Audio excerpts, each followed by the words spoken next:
Good morning, everyone. Welcome. My name is Julian Bryan. I'll be your host for today. I'm the enterprise lead in the Sprout sales team. Thank you for joining us at another episode of our Sprout HR and Finance Experts by Sprout Solutions. And today we're in partnership with Juan Tax. They're the first Philippine BIR accredited tax platform. They help you worry less about your company's taxes with their cloud-based software that automates tax preparation for an in-one approach. So how is everyone today?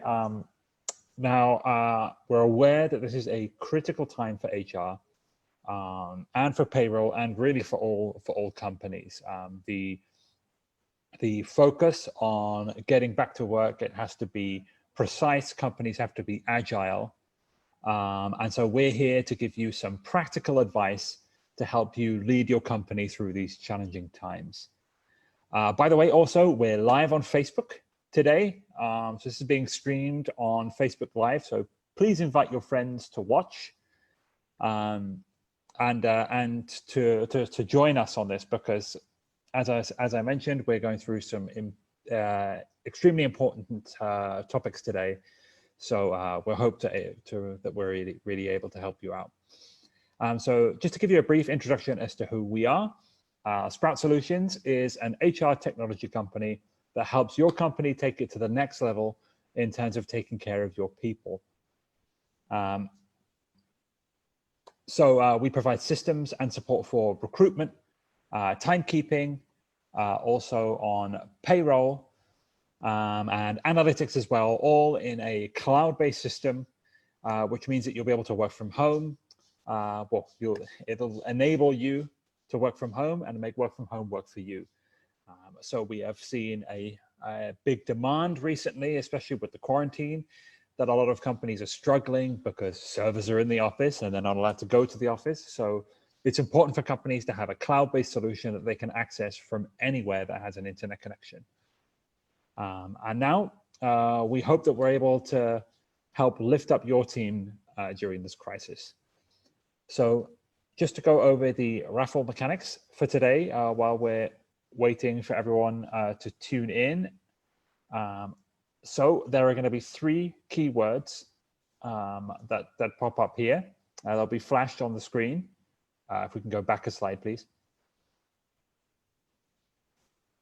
The first keyword is tax. So please collect all 3 of those keywords, and I will let you know later on what you have to do with those keywords and how you can enter the raffle.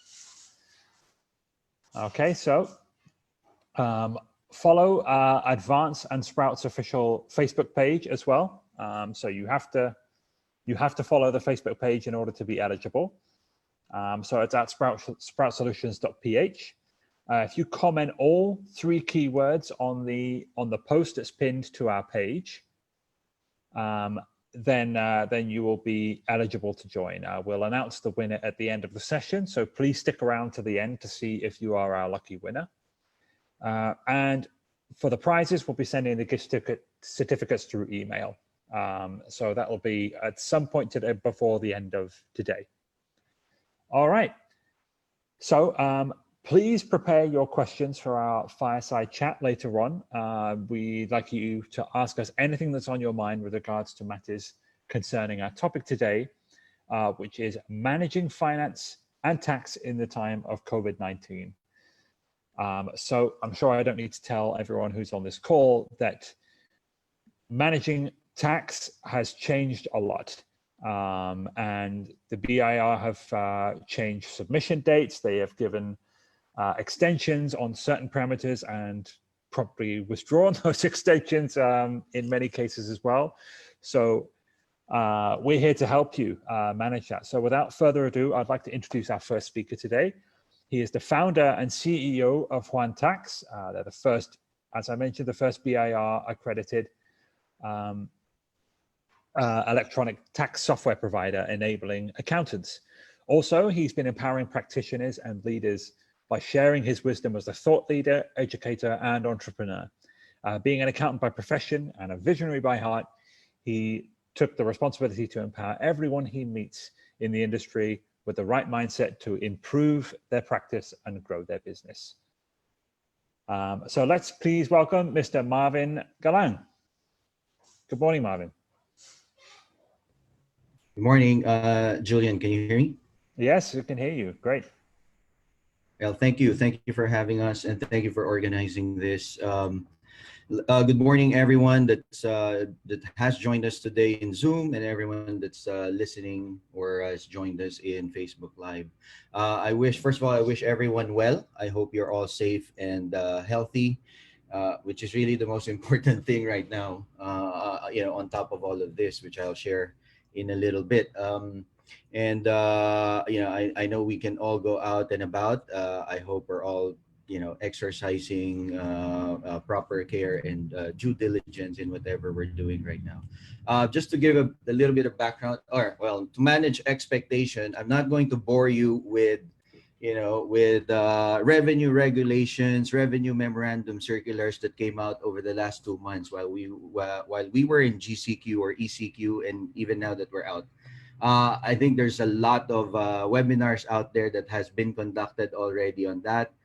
We've got all our reminders in place, and all our checklist has been given, and we should be following that. The bottom line is the day of reckoning has been set. It's June 14, technically June 15. June 14 is a Sunday, and so we need to do our part in order to comply with the law, with the rules. So that's as much as we have as far as tax. As far as background, I'm a CPA by profession. I used to work for some of the big CPA firms.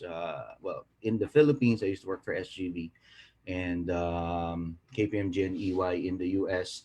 I was a former tax auditor at some point, which ironically was the for me, it's ironic.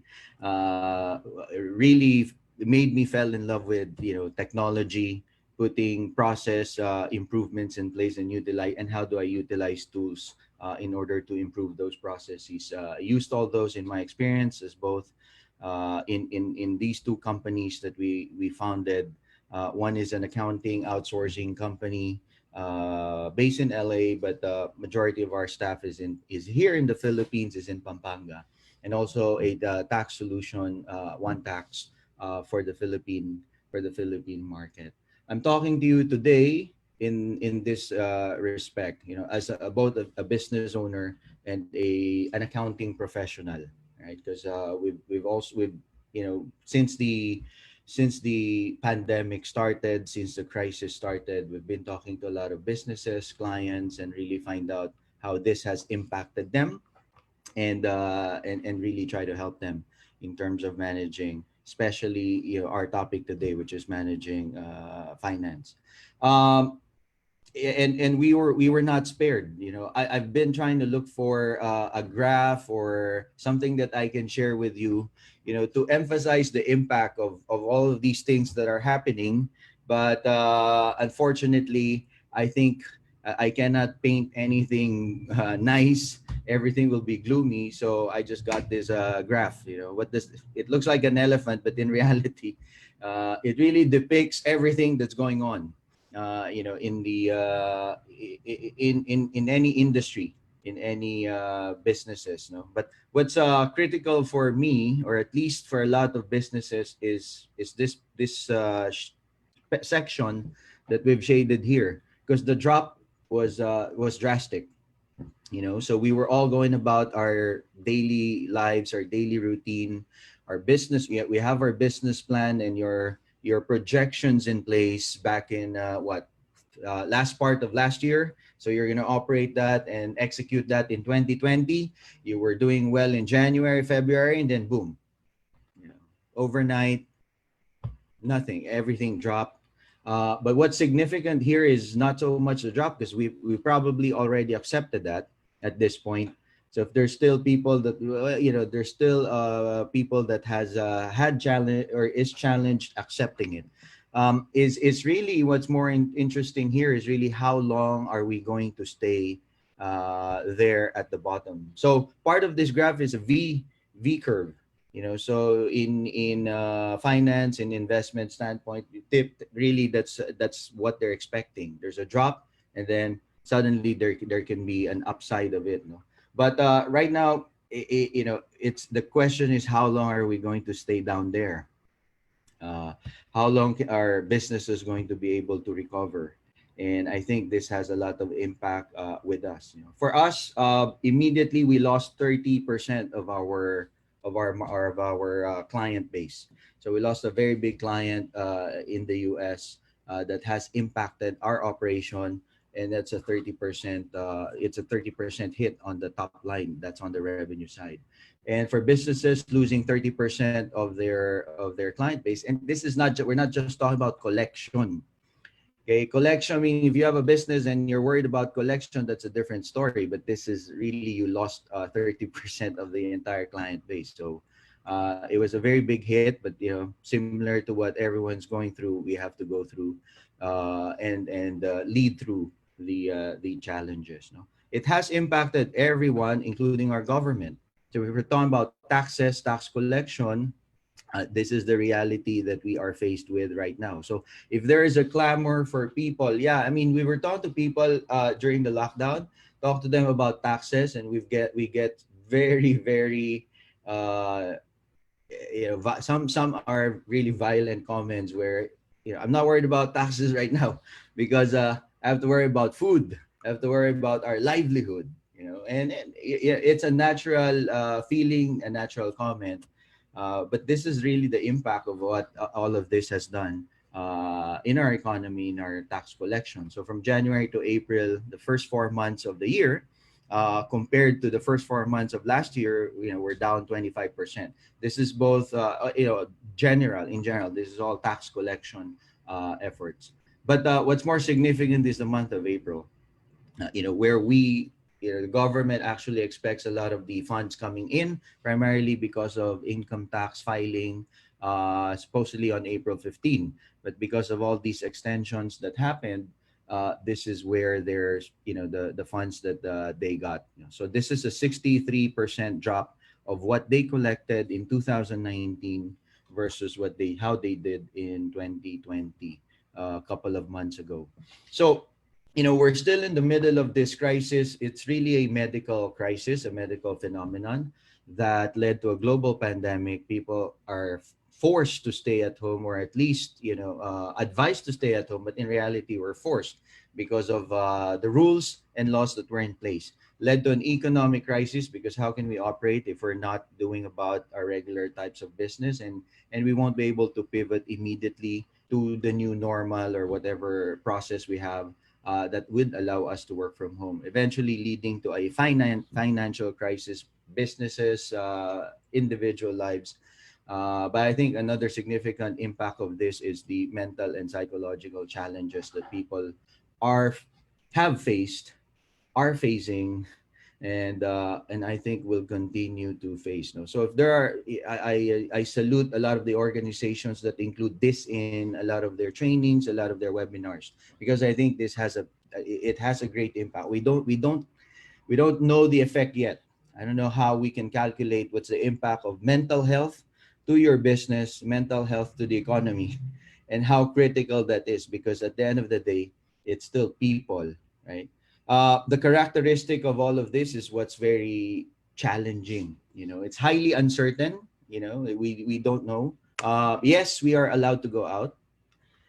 But really, how many of us can say, it's very safe, I can go about doing my business, and next week or next month, we're not going to go back in ECQ or GCQ and any of that. No, we're not trying to paint a bad picture, but I think that's the reality that this crisis has given us, or this pandemic has given us.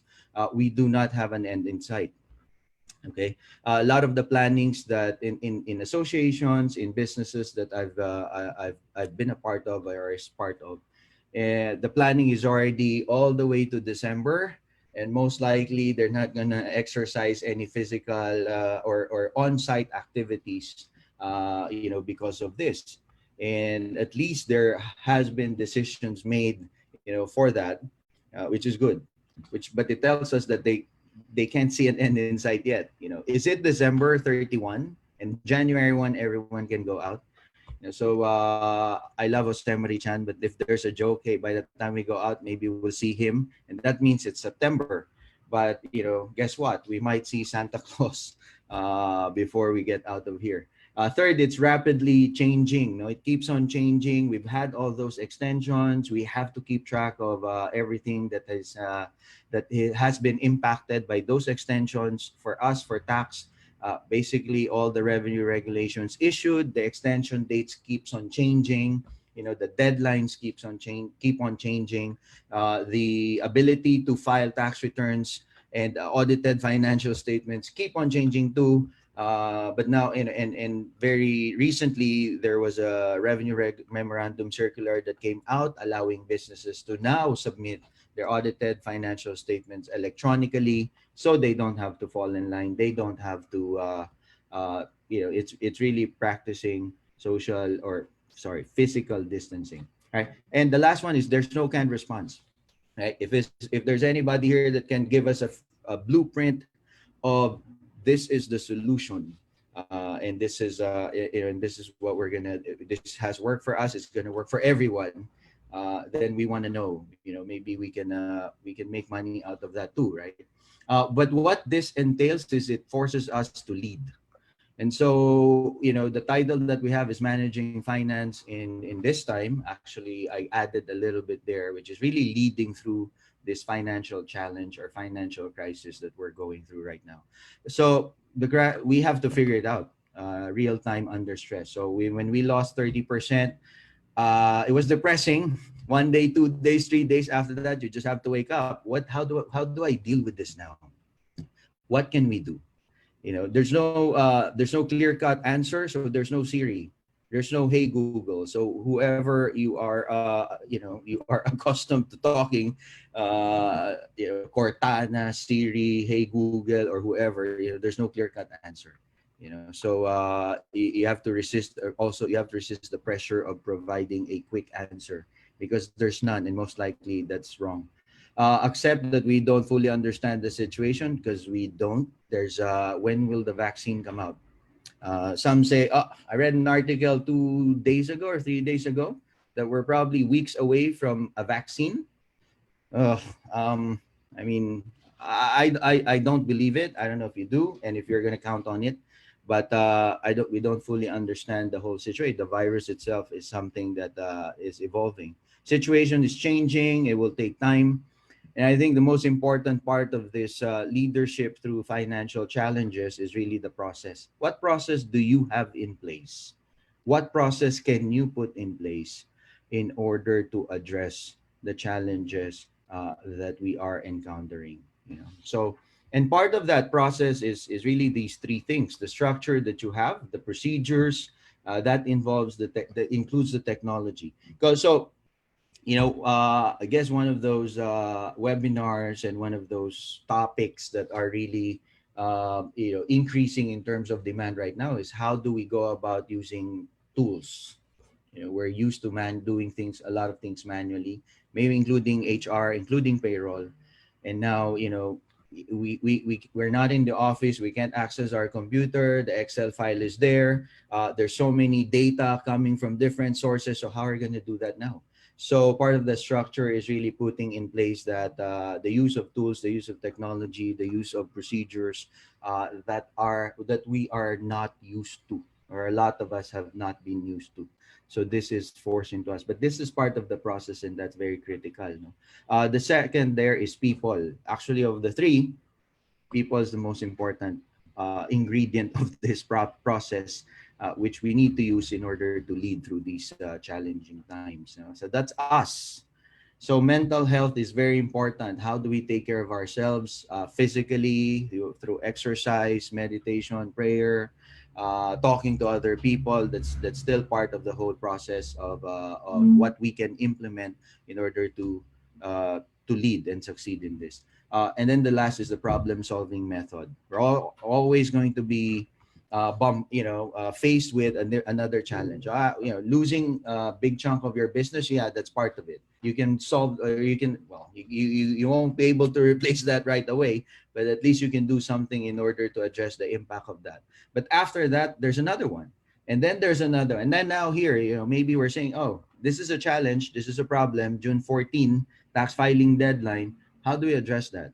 So we go through all these, the phases of a problem solving method. What are the problem solving methods that you have in place and as part of your process in addressing, these challenging times? But part of that problem solving is really putting a framework.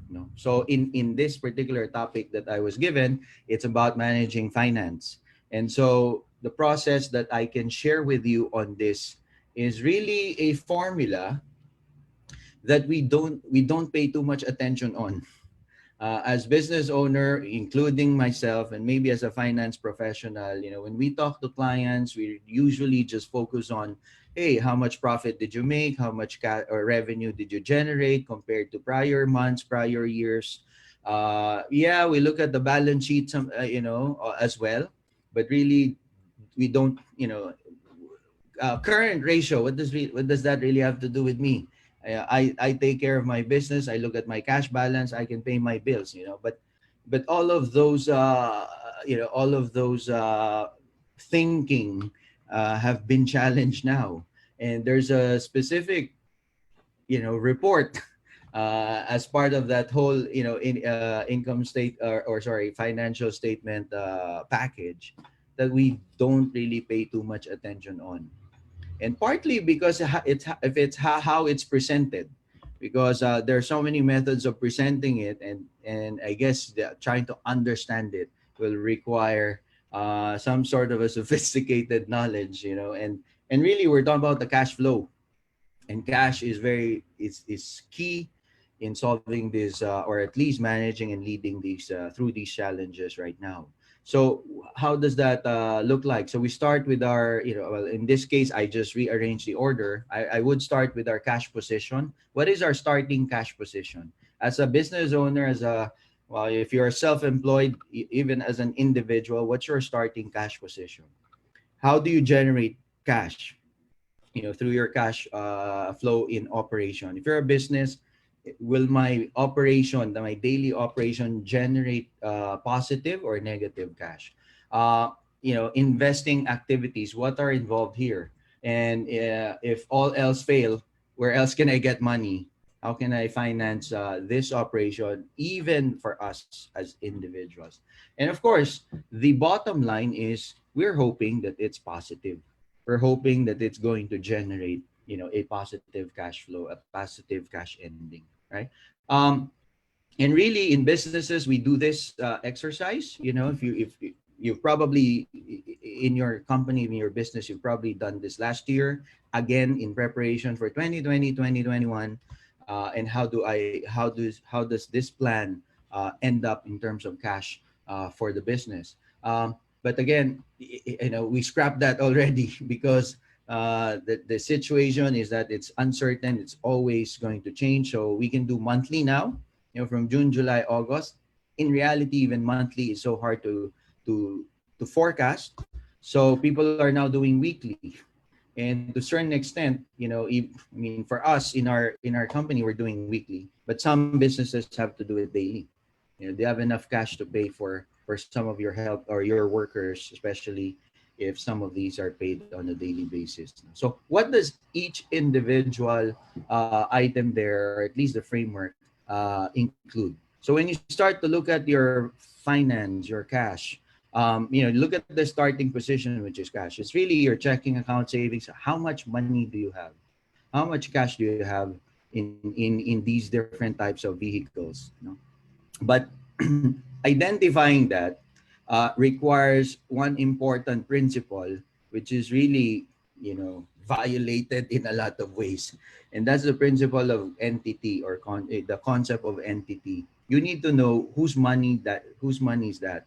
Is that the money of the business or the money of the individual? So I have a client I spoke to. okay, we'll go through this exercise, list all the funds that you have, list all the money that you have. And I'm referring to his or her business. And all of a sudden I see a cash savings there. And I ask, okay, I haven't seen this money before. We haven't done any reconciliation on that. So whose funds are those? And that's the savings that I've accumulated over the last 5 years. And I'm like, okay, whose money is that? That's not the business money.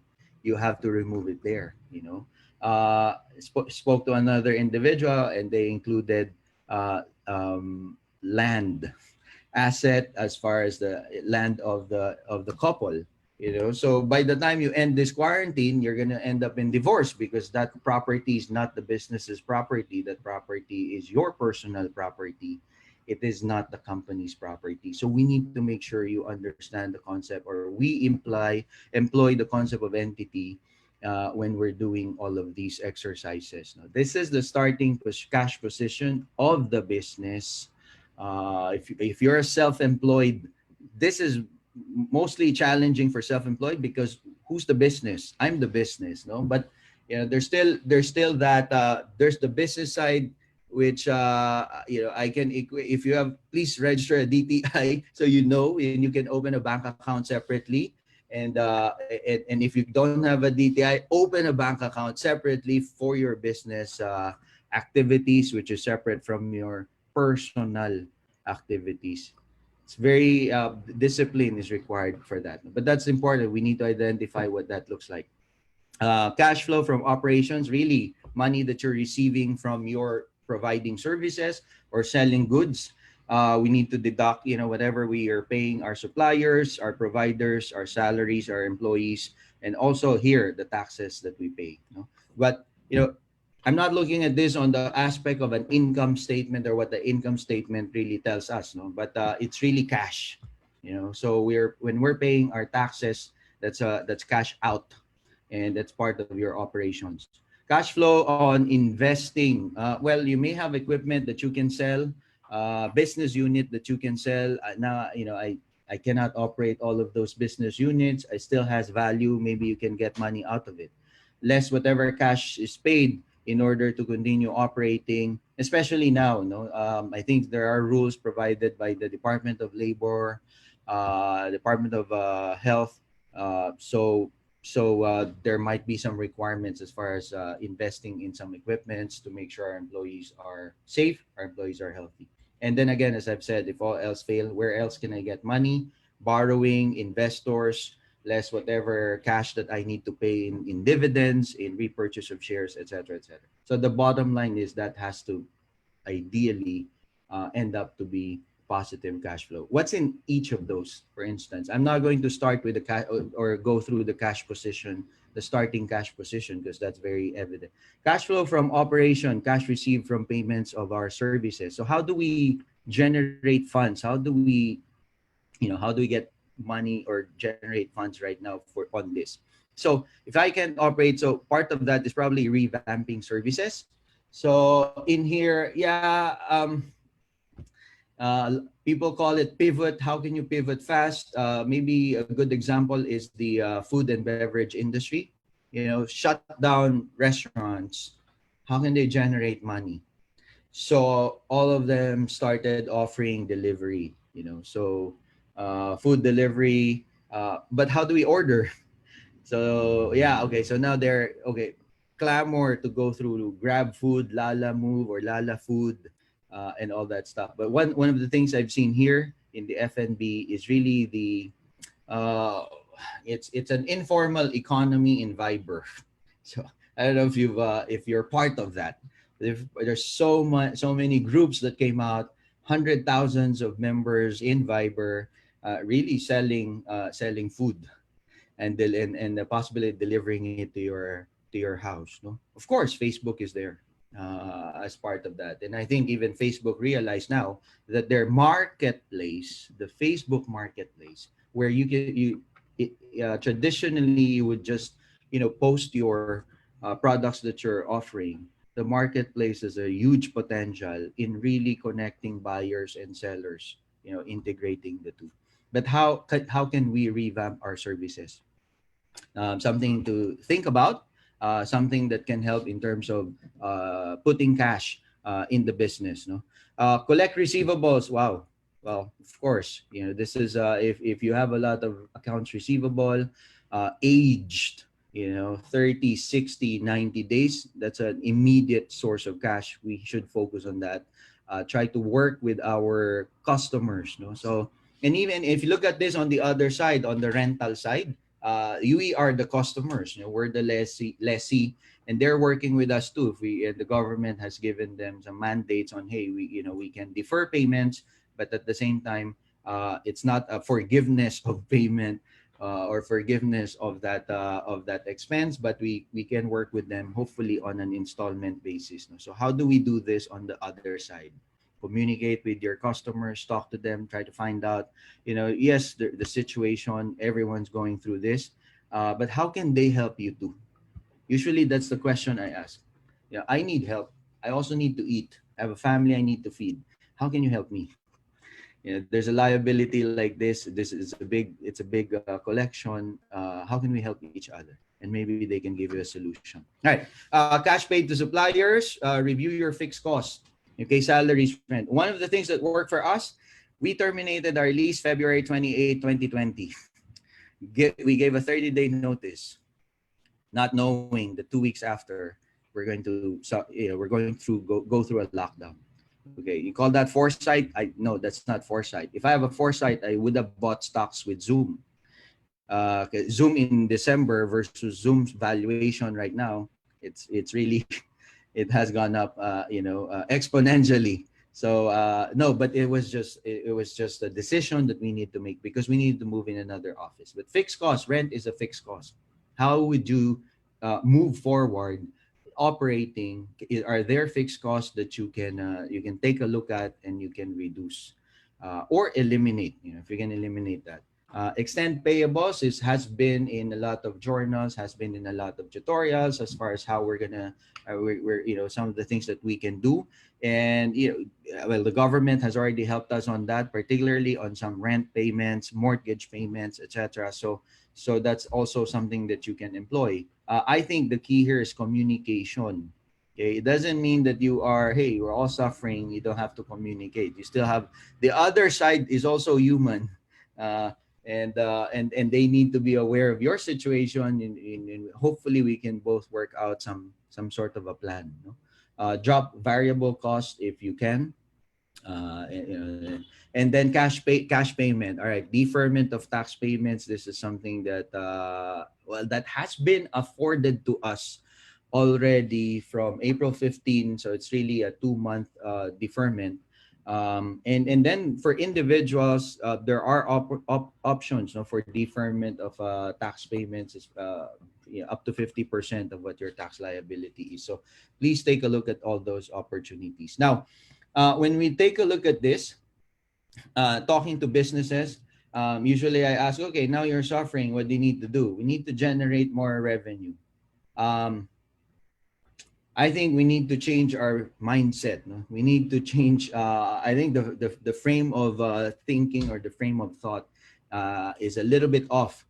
When we're faced with challenge, typically a lot of the times we look at the top, the revenue immediately.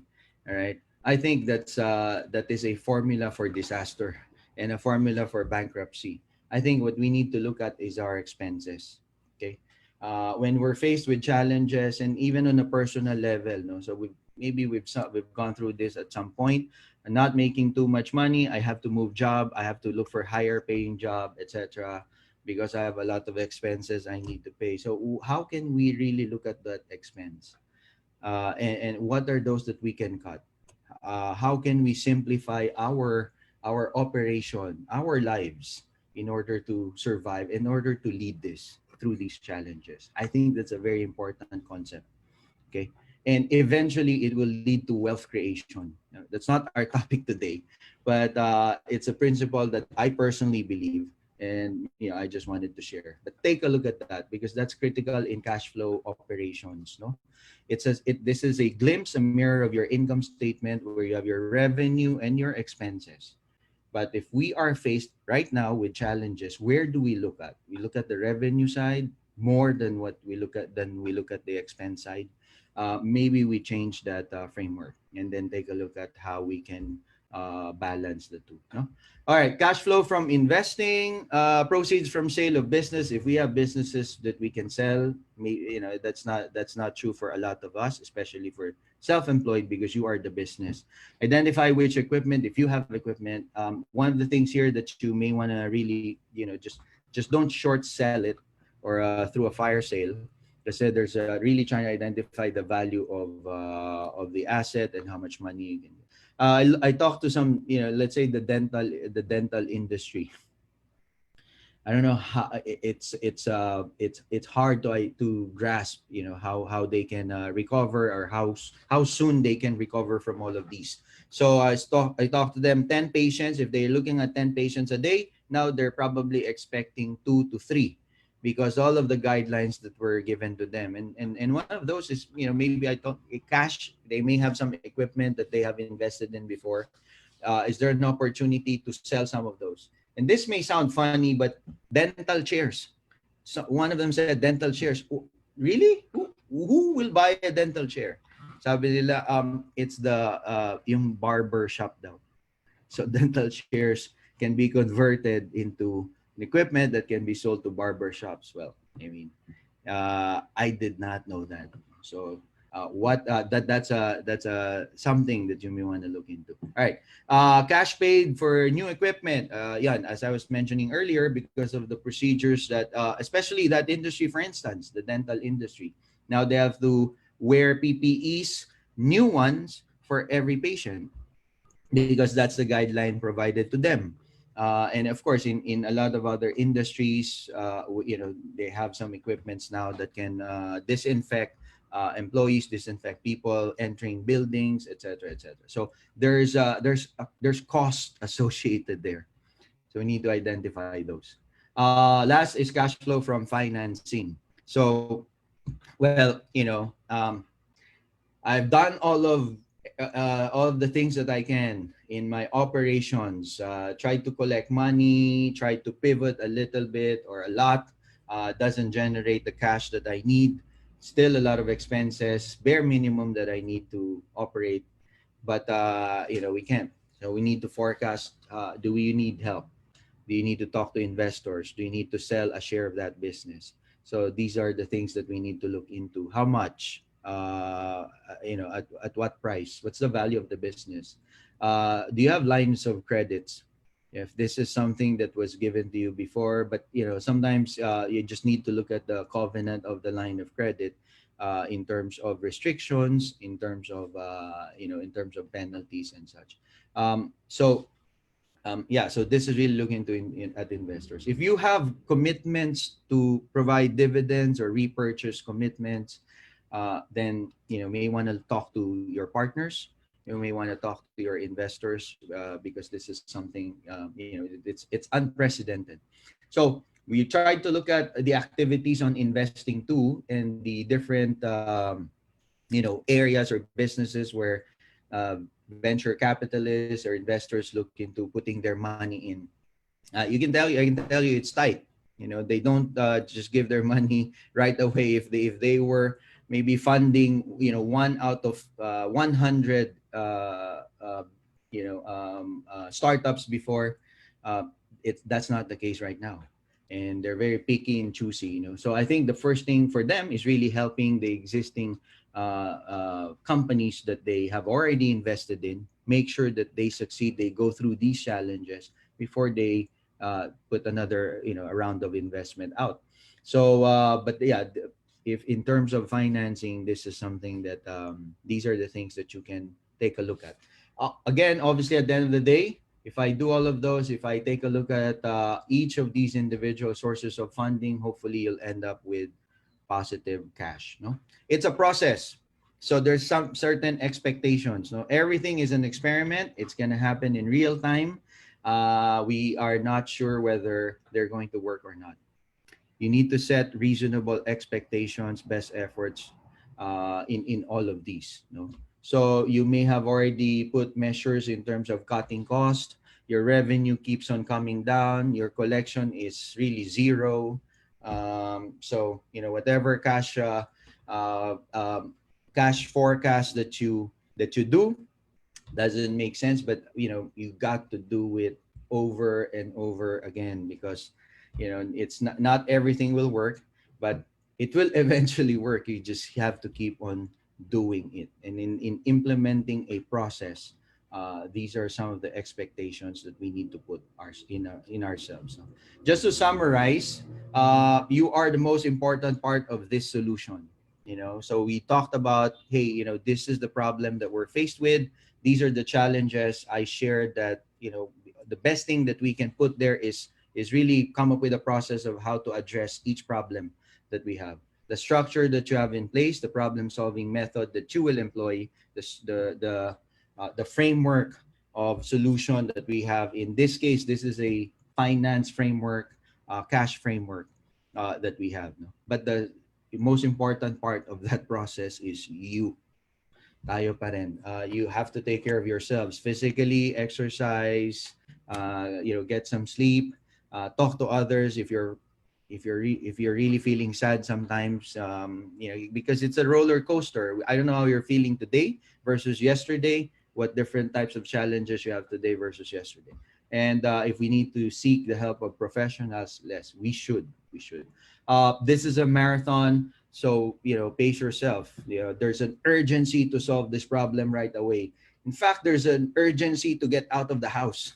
Okay, go about and really trying to grab the sense of normal that we have in February, and maybe have a glimpse of that right now. So there's some sort of an urgency on that.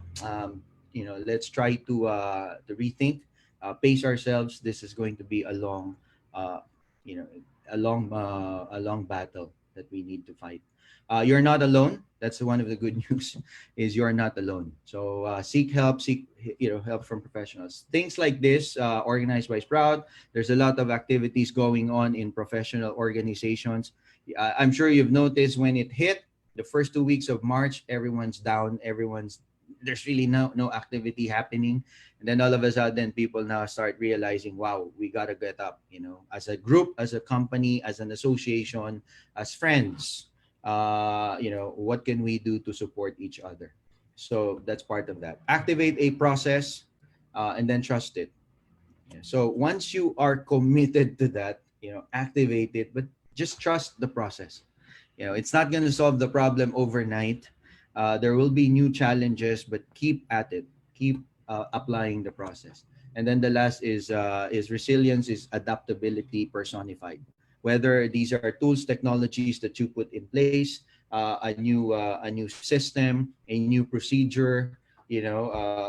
Now a lot of us are forced to digital, whether digital payments, digital economy, e-commerce, and there's a lot of talks happening on digital taxation, internet taxation. It's gonna,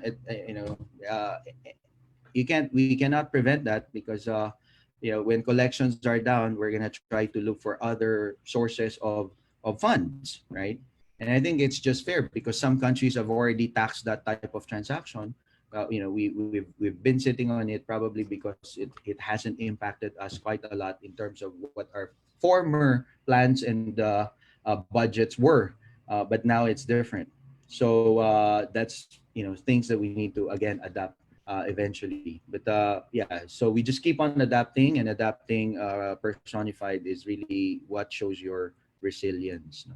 So I wish you all well. Hopefully everyone's safe, everyone's well. Hopefully you picked up something from this webinar. Thank you. Thanks, Sprout. Thank you very much, Marvin, for that informative talk. I really enjoyed that. And now I'd just like to briefly announce the second raffle keyword. So the second raffle keyword is compliance. So to repeat, it is compliance. Keyword number 2. So that you'll get to know a bit more about who we are at Sprout and what we do, we'd just like to allow you to watch this short video before we move on to the fireside chat portion of the event.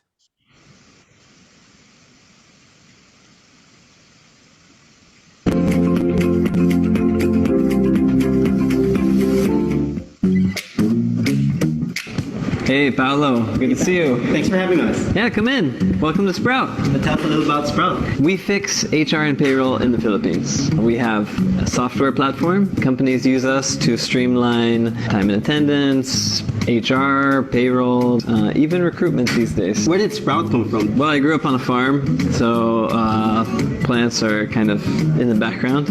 Okay. Yeah. So show us around, please. Yeah, sure. So this is our sitting area first when we are entertaining guests. This is the P from our logo. My co-founder and I are quite hands-on, so we actually spent a lot of time kind of ideating and figuring out how the office should be. So yeah, that's how it got to where it is. This is Sprout's North Star.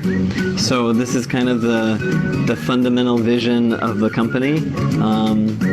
We really want to impact the lives of every Filipino by improving business in the Philippines. So that's our mission and our vision and the whole package.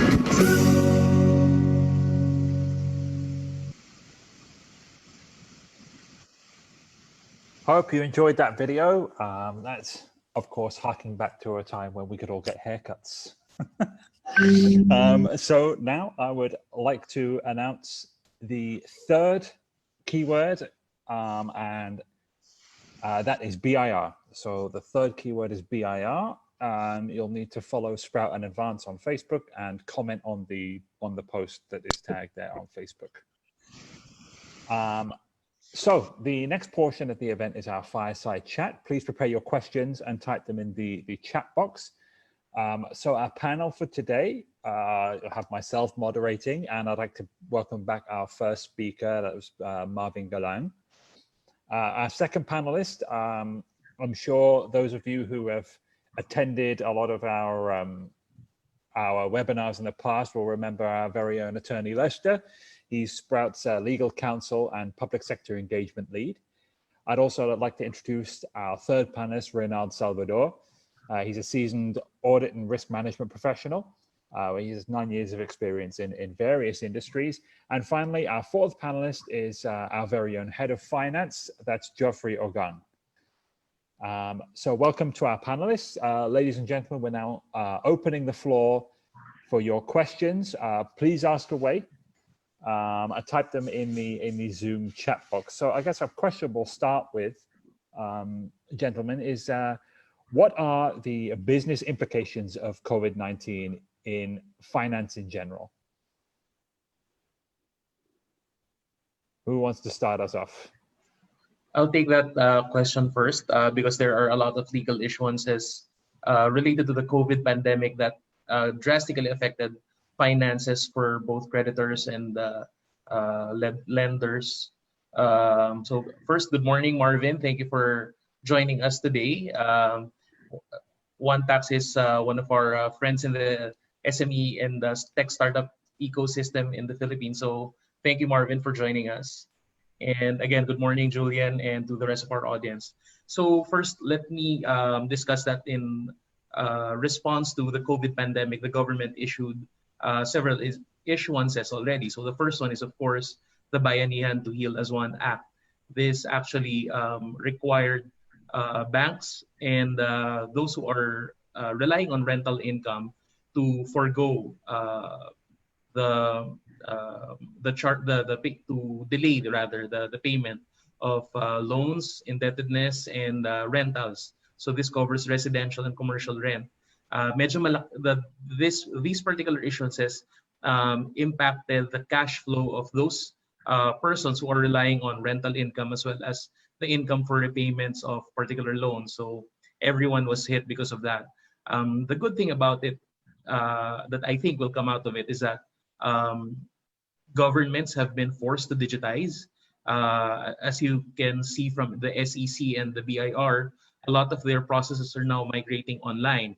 So this facilitates physical and social distancing, as well as gives us in the SME ecosystem a lot of opportunities to streamline further our operations. So there are good and bad sides to it. And the first one I would like to say is that everyone was badly hit by this pandemic and how the government responded to it.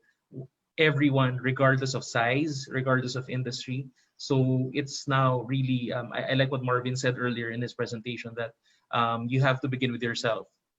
Those who are relying on personal or on professional services for their income, those who are relying on those who are single proprietors, we all begin with ourselves, because right now the best asset that we can take care of and that is absolutely within our control is our personal and our family's health. Yeah, thank you, Attorney Lester. That's some great points. And you did, you mentioned the government and the various government organizations that are here. But a question here is the Philippines digitally resistant, digitally resilient in terms of tax? And therefore, how important is being digitally resilient during this time of these challenges? I'm sure Marvin, you have thoughts on this. Okay, that's a very timely question, but I think it's a very sensitive question too. We have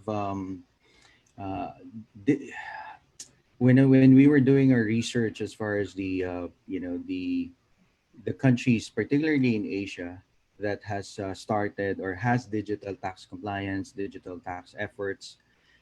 We have seen that we were one of the first that has implemented such. The program that we have, that we provided our taxpayers, was way early in the I think 2003 or 2004, which a lot of the other countries in Asia did not have at that time. And I think even with the other platforms that we've provided on digital taxation, digital tax compliance, have been around for now a decade. With for filing. Surprisingly, in 2018, when we looked at the survey straight from the BIR's data, that there's still half of the tax-paying public that is not on the platform. All right, so that means they're complying manually. So when we look at the news on April 15, not this year but prior years, and see how busy the lines are, those are the actual scenarios. People are really falling in line and they're trying to do all of these manually. I think there's several reasons to that. Our infrastructure is one that is needed to, access to internet, and education as far as the use of these digital platforms, awareness. And sometimes when we talk to people, there's like, wow, I didn't know that I can do that now. And that there are certain platforms that can do end-to-end solutions and end-to-end processing and all that stuff. So the campaign has been going around, but just like anything else, it will take time in order to sink in. It will take time to assimilate, but eventually it will. Eventually it will. And the last piece there is probably our, in the transformation journey, there is always that sense of the romantic sentiment that I'm moving away from what I used to do or how I used to do things, and embracing something that is new. And whether or not it's forced to us, because we cannot go out, we've seen people still wait. Oh, by the time we go out, we can go back to how we're doing things before. For me, those are just the at least the major barriers, for digital tax resiliency. But it can't happen overnight. But I know we believe it's going to happen eventually. Mm. I'd like to dovetail Sure. on what Marvin mentioned earlier. I think we have to look at the resilience in that aspect, in terms of the government and in terms of the individual taxpayer or the corporate taxpayer. I think at this point, Marvin, One Tax is one of the it's probably one of the best platforms out there for small and medium enterprises in order to ensure that they are tax compliant, regardless of whatever is happening out there on the street. At least if you move to platforms like what One Tax offers, you are assured of your compliance on the tax component of your business, even if you're, everyone is physically out of the office and working from home. So that's the value that migrating to an online platform and the service provider like One Tax gives to the taxpayers. As far as the government is concerned, I would say that there's still a lot of improvement to be desired in digital governance on the Philippines. And a lot of it has to do with the legal and compliance requirements. For example, notarization. There is no such thing as digital notarization yet in the Philippines, but in the industry, in the legal circles, it has been an ongoing discussion in light of the pandemic, the community quarantine. So actually, tomorrow there's a Legal Hackers Manila Facebook forum on e-notarization. So I'll be attending that. It's on Legal Hackers Manila Facebook. So if you are interested to find out the developments there, please check out that page. It's interesting that you mentioned notarization. That's really, Lester. It's something that I have certainly struggled to get my head around since moving here. Is the first time I ever got any document notarized was when I was moving from Canada to the Philippines, and the Philippine government required a notarized document. Up till then, I'd never had a document notarized in my life. Oh wow! And so I didn't know that. and it's we're talking about the transition to a modernized framework where maybe you don't need 5 copies of every contract that you 5 paper copies in this mountain of paper that you end up having, and you have like a 22-page document for that. Yeah. Well, exactly, and it's not I exactly actually agree with environmental.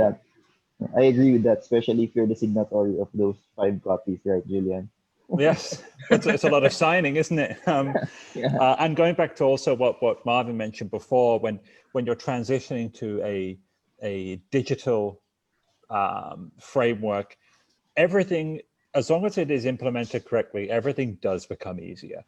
So I lived in Canada before coming to the Philippines, and to submit my tax there, I used a digital tax platform, just like One Tax, and it took me maybe 10 minutes a year to do my taxes. And hopefully we can move towards something like that. And it's the kind of thing when someone starts using that, they're not going to want to go back to the old ways. So hopefully, fingers crossed, we can move towards that. Now, we do have a question from a chap called Brainier in our audience, but I just wanted to move the previous question about digital resilience. I wanted to ask Ray about that because he's a seasoned risk management professional, and so digital resilience must be a serious component of any risk management strategy. Yeah, actually, e-payment, or we have mobile wallets more than a decade now here in the Philippines, but online transaction is still quite low. So way back 2013, that's around 3%, if I remembered correctly, that amount or the value of transaction for online payment. So by last year, it grew for, actually BSP's target last year is 20% value of online payments by the end of 2020. But they raised it to 30% by this year. But due to the pandemic, of course, as we've noticed, compared to last year's first quarter or first 4 months, it grew from 8% to 20%. So that's one way why Filipinos are quite digitally resilient is more of the mindset of cash is still king. So that's also one of the reasons. Again, what Attorney Lester noted earlier is the infrastructure. So as part of one of the priority program of NEDA as well is the national broadband policy. Hopefully this will be implemented, and also the government regulation, like for example KYC. So the national ID can help this industry as well to promote digital payment, as well as of course to help those who are most of the time this fintech or company or industry are more moving, or their organization or their objective is more to help those underserved. So of course, they need to have a proper credit scoring background check for this individual. And that's one way to help increase this digital payment. And with this type of scenarios or pandemic that we're having, of course, for these technology or tech-inclined companies, they need to prepare for the possible implementation of this program. At the same time, other scenarios that could have affect their business. But most of the time, of course, this is an opportunity for them to help not only their business, but also our country as a whole, our economy as a whole. Since, for example, through public transportation, they're promoting cashless. So that's one way to promote this one. And of course, hopefully everyone will be more or less resilient to the transition. Well, yes, and also a complaint you hear a lot is that these digital wallets are not exactly easy to sign up for. And I speak from personal experience where they don't accept any of my ID, so I can't use it. Yes, that's part of BSP requirements for the KYC. But recently, during the pandemic, BSP also relaxed this one. But at the same time, they still need valid ID for that. Yes. So I know that a lot of people don't find it easy. So there was a question that came in from Rainier in our chat here. Is it still allowed by BAR for taxpayers to file their income tax returns and audited financial statements in any RDOs where the business is not registered? Likewise, on the payments that are due June 14, so June 15, because June 14 is a Sunday, is that allowed? Yeah, so that question it has come up and it is still coming up. So really it's really the information or the knowledge of how the procedures on filing seem to be not very clear. If you're filing these tax returns electronically, all right, there's no restrictions as far as RDO. There's no such restriction, because you're not required to go to the office or fall in line. You can do it anywhere. And that's what BIR has been promoting too over the last 2 months, since the start of the quarantine, that people should try to file their tax returns online. There's no restriction as to RDOs. You just file your return. Now, in terms of payment of taxes, that is again a restriction removed when BIR allowed electronic payment of taxes. So they have an if you look at the website of the BIR, they have a listing of electronic payment providers. We're talking about e-payment providers. We're not talking about authorized agent banks, because there's a distinction. The authorized agent banks, they have a lot of list of banks that you can pay taxes to. But to pay taxes to them, you have to fall in line. You have to go over the counter and fall in line, and it has to be in an authorized agent bank that is within the RDO of the taxpayer. All right. That specific rule was also relaxed during the quarantine. They're saying you can now pay your taxes, even falling in line, in any bank, regardless of the RDO, whether that's happening or not. I mean, there's a lot of different experiences that you can hear from taxpayers. So still, the best solution is go online. All right, and how about the stamping of the audited financial statements? We need to have some quick answers. We've got a couple of questions to squeeze in. We're already running over time, so let's. Thank you. So there was a revenue memorandum circular issued just this weekend. So this is fresh, fresh off the bakery, fresh out of the kitchen. But last weekend, there was a revenue memorandum circular issued on that. The website is already up. You can register. You can upload audited financial statements there. There are steps that you need to follow, but the email confirmation that you're going to receive is equivalent to a received stamp. The manual stamping, the equivalent of that is the email confirmation. As long as you have the email confirmation, keep a copy of that. That is your stamp. It's all done electronic. Just to add to that, Julian, I think there is an RMC covering the payment to any AAD already. So I am not sure if there is an amended one, but you can check RMC 28/2020 for that one, Rainier. If that was Rainier who asked for that. So. All right, thank you, Joe, from Marvin. We've got another question here from Virgil. Good morning. Just wanted to ask if there is a deadline for electronically filed income tax return audits to be submitted. Yeah, so the deadline for that, if you electronically file the tax return, the deadline for the electronic submission of the audited financial statements is June 30, the end of the month. Okay, great. And last question, how really has the interruptions of filing these documents affected businesses? Marvin, I'm sure you've spoken to lots of businesses during this time. Ditto with Josh Lester and Ray. So how really has this interruption affected business? Well, I mean, it affected the government primarily because of the need for, as we've seen shown in the graph as far as collection efforts.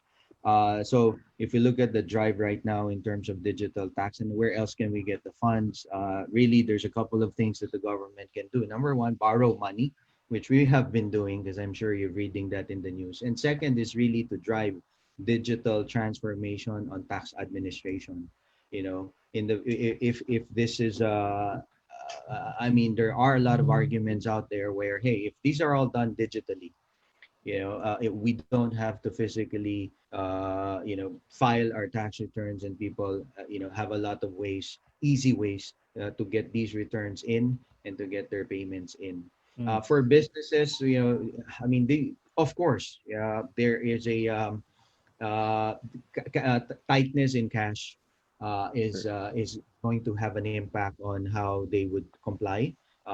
Yes, there may be understanding of how to do this electronically, but at the end of the day, the sentiment that we're hearing from taxpayers is really, I don't want to worry about that right now. I mean, because I need to worry about my business first versus tax filing. Well, and at least they're being afforded that kind of flexibility by the BIR as well. But how about a third option for the government?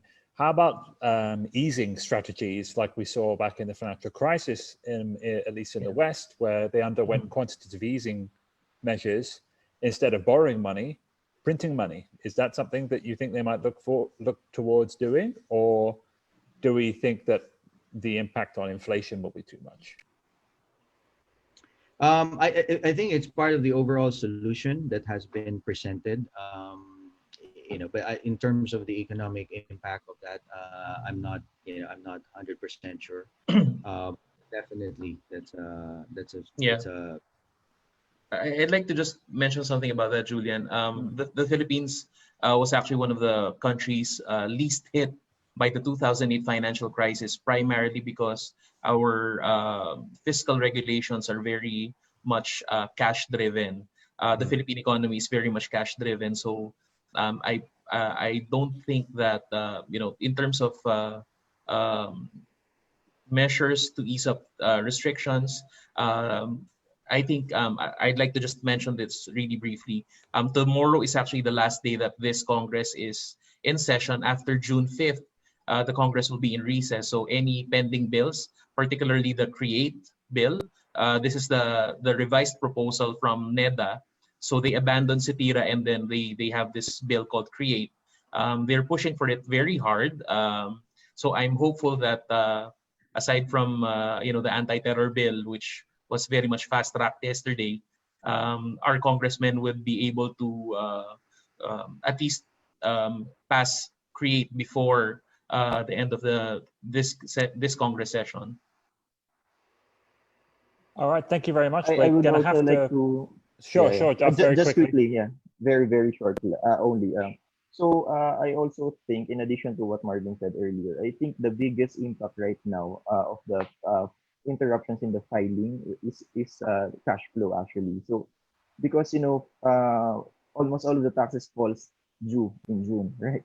So the companies really have to pay within a month. So imagine paying multiple months in the month of June. So that's really a big impact to the companies right now, to the businesses right now. Yeah. Cash flow is going to have to be managed properly in order to be able to meet that. Yeah. All right. Thank you very much, Jenna. We really, really appreciate your answers.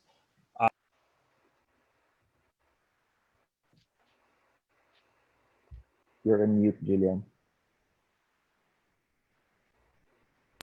Sorry, look at that. I was trying not to interrupt you, Josh, but thank you very much, gentlemen, for those answers. I'm sure we all got a lot out of that. And that concludes our fireside chat portion. However, if you are still looking to have questions answered, don't worry. Those can be emailed to Anj, A-N-J, at one.tax. So if you still have questions, I know there were some that we unfortunately couldn't get to in the chat. They came in a little bit late. So please email those to Anj at one.tax, and hopefully they will be answered there. Now, Marvin, as our special guest, thank you very much for your contributions today and the fantastic presentation. We'd like to present you with a certificate of appreciation from Sprout. We really do appreciate you taking the time to come in. And we will also be giving you a token of our appreciation after the webinar. So thank you very much for your time today. Thank you also to our event partner, Juan Tax. As I mentioned earlier, the first Philippine BIR accredited tax platform. They help you worry less about your company's taxes. And their software is cloud-based, so accessible from anywhere, and it automates your tax preparation. So before we end the webinar, I'd also like to announce that the Sprout Rescue Kit to help get you back to work is still in full swing this summer. So you can get all the HR and payroll help that you need as we have extended signups to our Sprout Rescue Kit until, throughout this month. So the free access is for 60 days. So if you are looking to avail of this, please have a look on our website. We have a COVID section on the Sprout website, that's sprout.ph, and you can see more information there. Also, now the moment that you have all been waiting for, we're going to announce the winners of the raffle. Also, the link for the rescue kit, by the way, is in the chat. So please click that link if you're interested in signing up and availing of Sprout's software for free for 60 days, just to help you transition. Now, for the winners of the raffle, our winners are, they have been given to me, but they're much further up the chat. Here we go. We have Liza, I hope I'm pronouncing this right, Liza Inesoria, Myra Balde, and Randy Bacolod, and also Sheila Fabricano as well. So congratulations to our winners. We will reach out to you later today with your prizes. Thank you very much to everyone that took part. We can also, so for the winners, please type your email address in the Zoom chat box. Please make that to panelists only, not to all attendees. And we will send you the GC codes through email. So just to panelists only in the Zoom chat box, please type your email addresses, and we will reach out to you. We can also send you e-certificates for attending this session. So here are the instructions on how to get an e-certificate. You just email info@sprout.ph, and we'll be able to send you a certificate of attendance for today's webinar. Please follow our social media pages and use #OBWithSprout to be updated on our events. We will be having another webinar next Tuesday, so we hope that you're able to join us for that. But all that remains for me is to thank Marvin Galang again once more for his contributions today. We really do appreciate it. I certainly learned a lot. And we hope to see you again next time at our next event, which will be next Thursday. Thank you very much for attending.